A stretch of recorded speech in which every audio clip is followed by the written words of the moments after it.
먼저 흔들리지 않는 이재명 후보의 지지율 관련된 주제를 볼 텐데 오늘 굉장히 큰일이 있었죠. 공직선거법 파기환송심 첫 공판이 대선 이후인 6월 18일로 변경됐습니다. 영상 하나 보시고 시작하겠습니다. 다수 의견에 따라 다음과 같이 판결합니다. 원심 판결을 파기하고 사건을 서울 고등법원에 완송한다.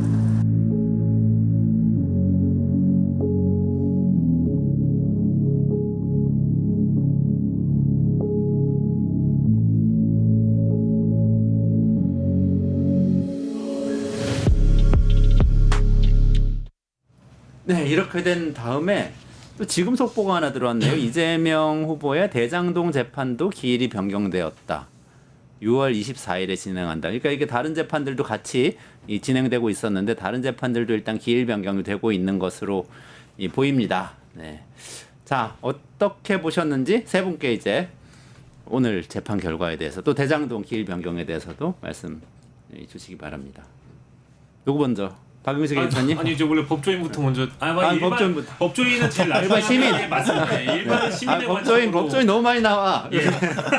양재 변호사님 조금만 참으세요. 일단은 순서가 오늘 오전에 이 이재명 후보 측에서 공직선거법 파기환송심 관련돼서 기일 변경 신청을 먼저 한 것도 사실이고요. 근데 그 전에 이제 일련의 상황들을 좀 보면 이게 외부에서 즉 국민분들이 이 로그 기록 즉 공직선거법 재판과 관련된 사건 기록을 실제 받느냐 안 받느냐에 대한 절차와 과정에 대한 문제를 지난 연휴 동안 굉장히 분노하시면서 서명 운동을 실제 하셨단 말이에요. 그러니까 그 6만 쪽, 7만 쪽을 예. 거기 그러니까 뭐 받냐, 안 받냐. 인쇄는 안 했고 그러니까. 그 진짜 컴퓨터로 들어가기라도 했냐. 그렇죠. 받냐 안 받냐에 대한 부분을 공개해달라는 이 요구가 이틀 만에 100만이 넘을 정도로 굉장히 많은 분들이 분노하셨고 이제 그거에 대한 외부 압박이 하나가 있었고요. 물론 이제 민주당 차원의 압박도 동시에 벌어지긴 했습니다. 근데 내부에서는 실제 어땠느냐. 굉장히 많은 이 판사들이 뭐 지금은 5명 이상의 판사로 제가 알고 있는데 총 이 시점까지는 8명의 판사가 코트넷이라는 법원 내부망에 이번 대법원의 파기환송심 선고와 관련돼서도 굉장히 분노의 글을 올렸단 말이죠. 즉 그런 내부의 압박이 또 있었고 오늘 오전에 어쨌든 절차적으로는 이재명 후보 측에서 기일 변경 신청을 했고 거기에 대한 응답이 이제 고법에서 있었던 것 같습니다. 이제 고법의 응답은 아까 보신 대로 어쨌든 균등한 기회를 선거운동의 기회를 보장하기 위해서 했다라고는 하는데 제가 사실 저거를 보고 나서 압박의 고등법원이 무너졌다라는 평가를 하면서도 동시에 아니 기회를 균등하게 보장할 거였으면 왜 5월 15일로 기일을 잡은 것이지? 라는 생각을 일단 했고요. 그렇잖아요. 시민의 관점. 시민의 관점입니다. 네, 그러니까 그럴 거였으면 5월 12일 한참 뒤로 미루든지 그러니까 선거가 끝나고 나서 원래 잡았어야 되는데 15일로 잡아놓고 이제 와서 기일 변경 신청을 받아들여서 어쨌든 연기시켰다라는 거에 대목에 대해서는 고등법원도 사실 할 말은 없을 것이다라는 생각이 들고요. 그리고 지금 대장동 재판도 일단 24일로 미뤄졌으니까 네. 남아있는 거는 위증교사 사건과 관련된 재판도 네. 아마도 이미 동일하게 신청이 들어갔기 때문에 요게 이제 변경이 되는지까지는 일단 지켜봐야 될 것 같고요. 저는 뭐 이것이 시민들의 뭐 위대한 승리다 이렇게까지 거창하게 표현하지 않는다고 하더라도 사실상 이 정치라는 것을 국민들이 하고 계셨고 사법부에 대한 단죄 역시도 시민분들이 이번에 동참하셨기 때문에 이런 결론이 나온 것이다. 아마 연휴에 있었던 이런 움직임이 없었다면 네. 이런 결론이 나오긴 어려웠을 거라고 저는 이제 보고 있죠. 아, 그렇군요. 그럼 이제 법조인 마이크. 네. 사실 법조인이 아닌 분이 먼저 얘기하는 게 맞습니다. 네. 스스로도. 왜냐하면 이런 거예요. 이번에 이 황당한 일을 겪으면서 다른 분들이 많은 국민들이 깨달았지만 법의 주인은 국민이거든요. 그러니까 국민이 법의 주인인 거고 법조인은 오로지 국민이 맡겨놓은 그 어떤 법적 지식이라든가 국민이 맡겨놓은 권리를 가지고 그걸 이제 옳고 그름이 어떤지 판단해 달라고 국민이 구하면 그거를 결정하는 역할이 있었을 뿐이지 네. 판사들이 잘났고 검찰이 잘나서 그런 게 아닙니다. 그들이 항상 공정하고 국민들의 마음에 드는 판결을 내렸기 때문에 우리가 존중하는 게 아니라 우리가 민주주의가 국민의 약속을 해서 법원이라는 제도를 뒀고 그들에게 이 권한을 맡긴 이상 거기에 국민들이 안 따라주면 그럼 이 시스템 자체 국가라고 하는 것이 존재하지 않기 때문에 국민들이 자발적으로 승복했던 거지 그들이 법의 주인이었기 때문이 아닌 거예요. 네. 그런데 이번에 조의대가 그걸 완전히 거꾸로 뒤집으려 했던 거죠. 아니요. 너무나 황당한 짓을 저질렀던 것이고 저는 뭐 이 사건 이따가도 얘기할 수 있겠습니다만 잘 마무리가 되더라도 조의대는 탄핵해야 된다라고 보고 있고 그다음에 네네. 이제 이 지금 잇따라서 벌어졌던 조금 전에 말씀드렸던 것들은요. 당연히 해야 될 일이었습니다. 사실 대장동 선거 재판도 아니 공식 선거운동 기간에 대통령 후보에 대해서 재판에 나와라고 하는 거는 이거는 그 후보에 물론 이번에 항소심 고등법원에서는 이 선거운동할 기회를 보장한다고 했지만요. 그건 좀 거꾸로 봐야 된다고 하는 거예요. 후보가 선거운동할 기회를 보장하는 게 아니라 국민이 보고 누구를 뽑을지를 결정할 수 있는 그 기회를 보장하는 거예요. 그 국민의 권리를 법원이 빼앗으려 했던 겁니다. 이전에 공식 선거운동 기간에 세상에 투표 당일까지도 재판 기회를 잡아놓은 재판부들이 어디 있어요? 이거 말을 못 하고 있었는데 네. 공교롭게도 조이대 덕분에 이렇게 된 거죠. 그 모모가 어떻게 잡혀 있었었나요? 지금 정확히 저도 이제 그 대장동은 이번에 사건이 첫 하나 기일이었던 걸로 5월 13일 날이 대장동, 네. 5월 15일 날이 공직선거법, 5월 20일 날이 위증교사, 네. 5월 27일 날이 대장동, 6월 3일 날이 위증교사. 제부터 너 죽어라 이러는 선거운동 하지 마라. 뭐 이렇게 선거운동 기간이 5월 12일부터 6월 2일까지인데 그 기간 동안에 5일을 뺐다는 거잖아요. 그렇죠. 그거 자체가 좀 문제가 있었네요. 근데 아까 그 전현희 의원이 전 코너에 나왔었는데 보통은 국회의원이든 뭐 공직자든 어떤 자기가 꼭 선거 아니라도 어떤 중요한 일이 있어서 기일을 좀 변경해달라 그러면 그런 사정으로는 상당히 많이 변경을 해줘 왔다. 이렇게 얘기를 또 하시더라고. 그래서 당연한 것이다. 그러는데 그게 맞나요? 근데 다른 인물이지 않습니까? 이재명 후보니까. 이게 가장 문제는 윤석열 전직 대통령은 가장 좋은 환경, 이재명 후보는 가장 나쁜 환경. 이렇게 지금 계속 만들어 왔고 그게 이제 검찰 권력과 사법권이라고 하는 법원이 그렇게 일을 해왔던 거기 때문에 저는 이번 문제와 관련해서 가장 중요하게는 제가 시민 투의 관점에서 좀 거창하게 얘기하지 말라. 거창하게 얘기할 수밖에 없는 게 저는 국민과 헌법이 승리한 거다라고 생각을 해요. 왜냐하면 형사 7부가 균등한 선거운동의 기회보장이라고 하는 게 헌법 제116조를 얘기하는 거니까 헌법적 가치에 대해서 내가 법관인데 이걸 어떻게 거부할 수 있겠어. 근데 문제는 말씀하신 것처럼 이미 이전에는 거부한 행태를 보였죠. 그냥 집행관까지 보내가지고 5월 15일 날 재판을 하기로 한 거니까 옆에 계시겠습니다. 집행관을 보내는 사례는 거의 없지 않습니까? 거의 없죠. 원래 송달을 먼저 하고 나서 정 안 됐을 때 한번 가봐라 직접 하는데 애초에 처음부터 그렇게 보냈다라는 건 근데 저는 약간 다른 생각이 있습니다. 끝나고 말씀드릴게요. 그래서 저는 이제 기본적으로 사회적 압력, 말씀한 여론과 민심의 압력 자체가 법원으로 들어간 것 같다 생각이 들고 법원 내부에서도 제가 볼 때는 초반에 좀 버티려고 했었던 것 같은데 김주옥 부장판사 같은 경우가 직격을 해버렸잖아요. 대법원장 사과하고 사퇴라고 직격을 해버린 상황이고 당신 같은 사람이 존재하면 사법권에 대한 신뢰가 무너질 수밖에 없다라고 거의 예를 들면 바로 그냥 대치 받았던 상황이기 때문에 이런 상황에서 형사 7부의 부장판사가 그래도 상관없어라고 가기는 어려웠을 거라는 생각이 들고요. 그래서 그 내용 중에 재밌는 게 뭐냐면 내 외부의 어떠한 영향이나 간섭을 받지 아니야. 내라는 걸 썼어요. 네. 내라는 건 내부란 네. 얘기인데 그럼 내부는 누구겠습니까? 한 명의 대법원장과 9명의 대법관의 압력을 받았다고 하더라도 균등한 선거운동을 보장하는 헌법적 가치를 내가 거부할 수가 없어. 그러니까 나는 여기에 근거해서 헌법과 법률에 따라 독립해서 공정하게 재판할 거야.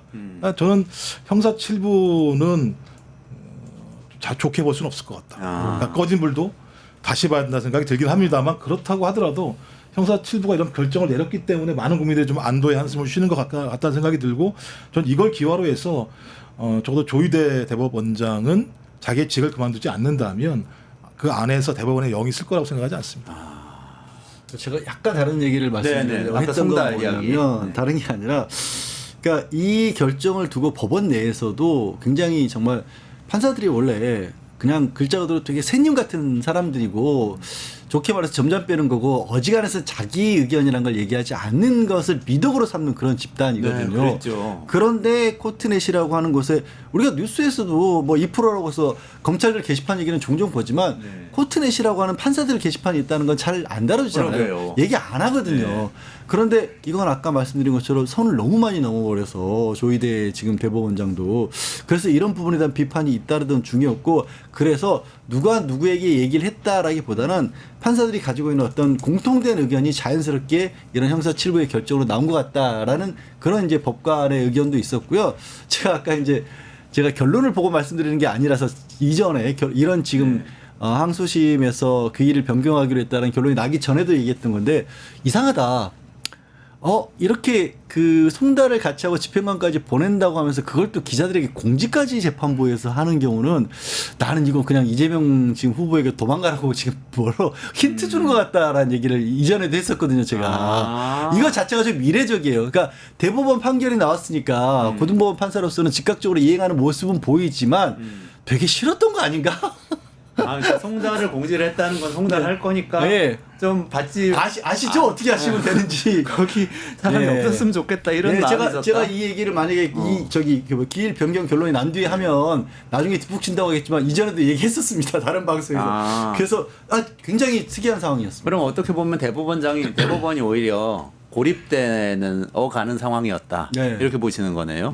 그렇게 봐도 좋을 것 같고 그 송달 관련된 부분도 저도 이게 궁금해가지고 찾아보니까 집행관을 이제 각 지법에서 가령 뭐 중앙지법이면 중앙지법, 뭐 고등법원이면 고등법원 이런 데서 이제 보내게 되면 그 지역을 벗어나 가지고 집행관이 갈 수는 없다라고 네. 제가 들어서 그러니까 가령 이제 뭐 인천 지역에만 그 규정돼 있으면 인천에서만 활동을 할 수 있고 집행관이 그리고 뭐 중앙지법이면 서울을 벗어날 수가 없고 뭐 이렇다고 하더라고요. 그러니까 당연히 지역 활동을 지금 이재명 후보가 하고 있다 보니까 집행관을 만날 수조차가 없는 사실 물리적인 한계가 있는 건데도 대부분 다 예민하시니까 송달을 이미 했는데 이미 받았는데 무슨 소리냐 자꾸 이렇게 좀 되물어 보시는 분들이 많아서 실제 집행관을 보낸다고 하더라도 그 피고인이 타 지역에 있으면 받을 수가 없다라는 점도 일단은 좀 말씀드리겠습니다. 좋습니다. 어쨌든 뭐 기일이 변경이 됐으니까 요거는 정리가 된 사안인 것 같고 남은 이것도 다시 좀 봐야 될 게 뭐냐면 저 이렇게 봉합이 있을 때 생각해요. 봉합이요. 그러니까 왜냐하면 더 이상 가면 진짜 사법부가 몰아질 수 있겠다. 왜냐하면 세 가지 정도가 걸리는데요. 내규를 위반했다라고 하는 건 법을 가장 잘 아는 사람이 법 위반을 알고도 이런 행위를 이뤄붙였다고 하는 것은 지금 확인된 거니까요.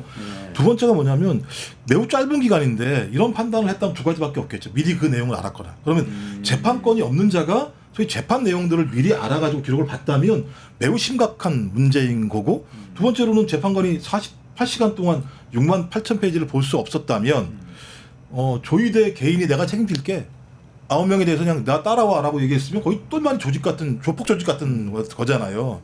이 세 가지 사실들이 계속 앞으로 가게 되면 충돌할 수밖에 없게 됐을 때 저는 사법부 존립근거, 특히 대법원 존립근거가 없다는 생각이 들어서 그러니까 좋게 표현하면 형사 7부가 건강한 판단을 했을지 모르겠습니다만 반대로 따지면 봉합된 거 아닌가라는 느낌도 들기 때문에 이 부분들은 좀 끝까지 추적을 해서 밝혀내야 된다. 만약에 매번 이런 일이 벌어져서 음모를 꾀하다가 그 음모가 국민한테 막히면 대강 절충해서 이게 넘어간다면 앞으로도 충분히 이쪽에 있는 사법 카르텔 또는 기득권 세력 같은 경우는 이걸 반복적으로 행할 수 있기 때문에 이걸 좀 기쁘게 받아들인다고 하더라도 그 내막에 대해서는 정확히 파헤치고 확인하는 절차가 앞으로도 남아있고 거기서 나오는 것이 있다면 사법적인 정의에 맞게 그것에 대한 엄벌 좀 해야 한다고 생각을 해요. 그러니까 이제 요 결론이 오늘 오전에 내려지고 지금 이제 재판 기일이 변경이 되고 있는 그런 과정 속에서 이게 이제 끝난 일이 아니고 이번 일을 계기로 해서 사법 개혁에 대한 어떤 뭐 운동이라든지 어떤 의견들이 더 이제 폭주할 것 같다는 생각이 드는 게 오늘 사실 법사위에서도 천대엽 법원행정처장이 나왔는데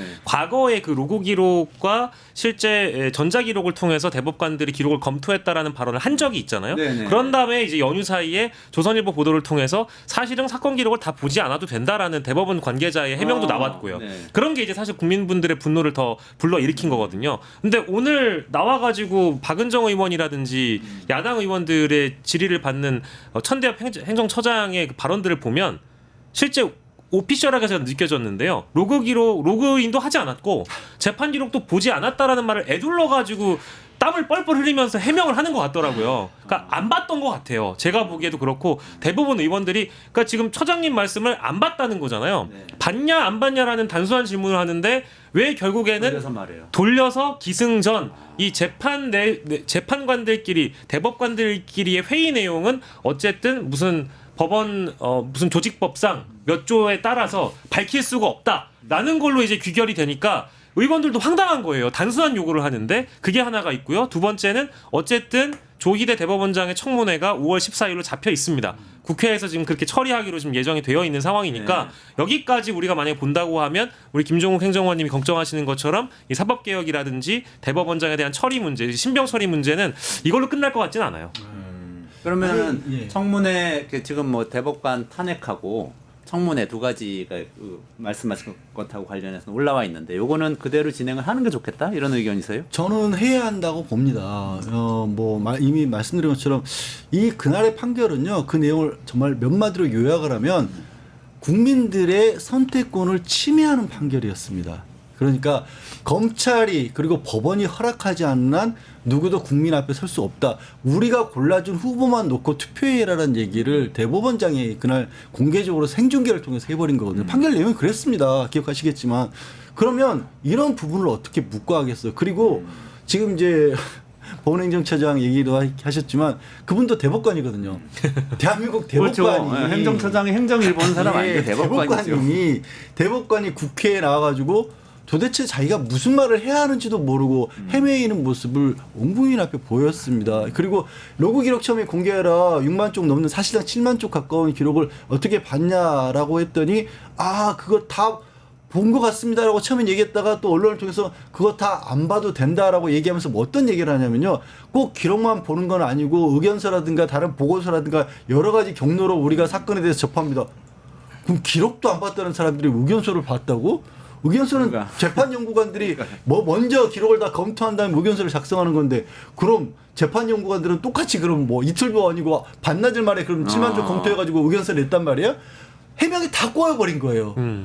그렇기 때문에 저는 청문회 열어서 지금 조희대가 했던 행동에 불법성을 자기 이름으로 인정하는 과정을 거쳐야 하고요. 네. 그리고 그걸 근거로 해서 탄핵을 시키지 않으면 법원이 스스로 붕괴돼요. 이 정도면. 그러니까 기왕지사 이렇게 된 거 사실은 대법원이 어떻게 일을 하는지를 청문회를 통해서 그러니까 뭐 개인에 대한 뭐 그 잘잘못을 묻는 문제도 있지만 어떻게 일을 하는 건지 국민들한테 소상히 밝히면 좋겠네요. 근데 이건 어떻게 전례가 있는 게 헌재가 윤석열에 대해서 한 게 뭐냐면 행정권, 대통령이라고 하는 행정권을 가지고 국민의 기본권을 침해하고 주권을 침해하는 행위를 함으로써 국민에게를 배신했다라고 해서 파면한 거 아니겠습니까? 지금도 마찬가지인데 대법원장과 대법원 9명이 소위 사법권을 가지고 국민들이 대통령을 선택할 수 있는 국민 주권을 갖다가 사전적으로 침해한 행위를 벌였기 때문에 이건 파면이냐 아니냐라고 하는 부분들을 따져야 되는 거예요. 누가 뭐라고 하더라도. 그러면 그 이전에 청문 절차로서 사실이 아닌지 국민들이 알아야 될 거 아니겠습니까? 네네. 그게 파면에 해당하는지 안 해당하는지 그 절차를 해서 청문을 했더니 보니까 지금까지 나왔던 내용들이 다 사실이야.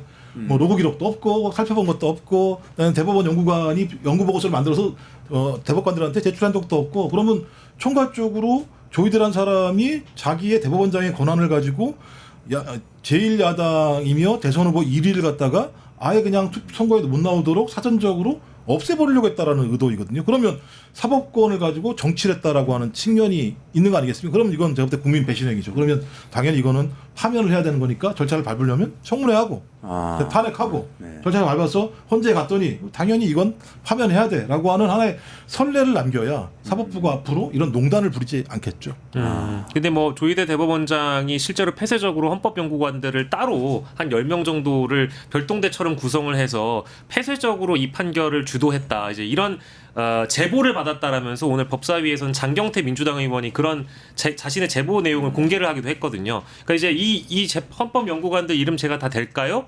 이런 식으로 이제 법원 행정처장한테 물어보기도 했어요. 이제 상황이 이렇게 됐다라고 한다면 아마도 조희대 대법원장에게 책임을 묻는 방식으로 이 문제를 매듭 지으려고 할 텐데 저는 그것뿐만 아니라 넘어서서 대법관들까지도 왜 이런 결론에 이르게 됐는지에 대한 절차와 과정을 소상히 밝혀야 된다라고 저도 생각을 하고요. 이게 제가 이제 좀 이게 뭐 예상이 맞을지 모르겠습니다만은 이 정도의 초유의 상황이 지금 대법원장과 대법관들을 향해서 벌어지고 있잖아요. 그리고 5월 14일이 지금 청문회 기일입니다. 뭐 물론 실제 출석하지 않을 가능성이 매우 높겠지만 저는 그 전에 아마 거취를 결정할 가능성이 좀 매우 높다고도 사실 생각합니다. 얼마나 지금 모멸감을 개인적으로 느끼겠어요. 지금 청문회 전에 네, 인터넷을 보면은요 조요토미 히데요시라고 얘기를 한다든지 뭐 이제 풍신수길에 빗대서 실제로 이 대법원장에 대한 모멸감을 느낄 정도의 풍자가 지금 온라인을 다 휩쓸고 있거든요. 이런 일을 아마 처음 당해볼 겁니다. 그러니까 아마 자신이 불명예스럽다라는 판단 아래 판사들의 이런 내부 비판 입장까지 고려해서 아마 그 전에 입장을 표명하지 않을까 싶기도 하고요. 저는 그 판결할 때 보충 의견에서 지연된 정의는 정의가 아니다 이렇게 나와서 그 자꾸 전에 그때 그 얘기 들으면서 좀 깜짝 놀랐거든요. 근데 이제 보니까 시간이 없어서 뭐 기록을 볼 수가 없다. 그걸 그렇게 표현했고 정의라는 걸 갖고 와서 표현을 했고. 아니 여기 사법부가 자기들이 정의를 다 가지고 이렇게 얘기하는 건 말이 안 되는 얘기예요. 그냥 국민들이 만들어준 입법 토대에 의해서 국민들이 만들어준 권한을 가지고 해석할 뿐인 거예요. 그리고 국민들이 이게 아니라고 얘기하면 자기들이 거기에 대해서 고집할 이유가 없어요. 자기들한테 무슨 정의가 있습니까? 사법적인 측면에서 자기들이 갖고 있는 행정적인 정의는 있을지 모르겠습니다만 자기들이 뭐 판결을 내리면 정의인 것처럼 얘기하는 건 제가 볼 때 민주주의 원리에도 맞지 않고 국민주권 원리에도 맞지 않는 얘기예요. 자, 근데 우리 이제 더 재미있는 국민의힘 얘기를 또 해야 되는데 조금 제가 요거 나머지는 조금 읽어드릴게요. 그래서 어쨌든 대법원에서 파기환송심 한 뒤에도 미디어토마토, 뉴스토마토이죠.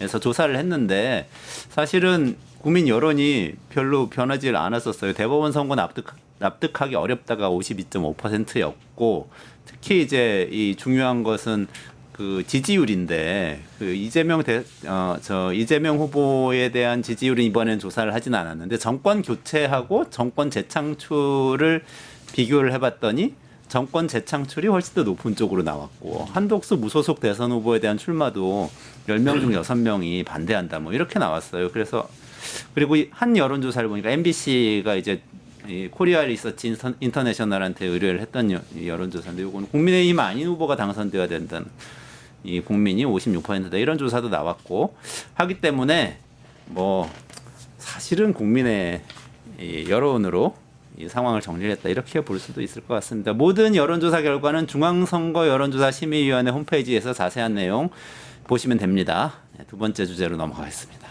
뉴스토마토가 12.3 내란을 막아낸 시민영웅 1000명 찾기 프로젝트를 진행합니다. 내란을 막고 탄핵 소추를 이뤄낸 시민영웅 1000명을 찾아내 대한민국 민주주의의 역사로 기록하고 시상의 본보기로 삼음으로써 민주주의를 더 널리 확산하기 위한 프로젝트입니다. 이 과정에 직접 참여했거나 참여자를 추천해 주실 분들은 우측 제보하기 QR코드나 아래 메일로 추천 및 제보해 주세요. 많은 참여 바랍니다. 뉴스토마토와 함께해 주실 분들을 기다립니다.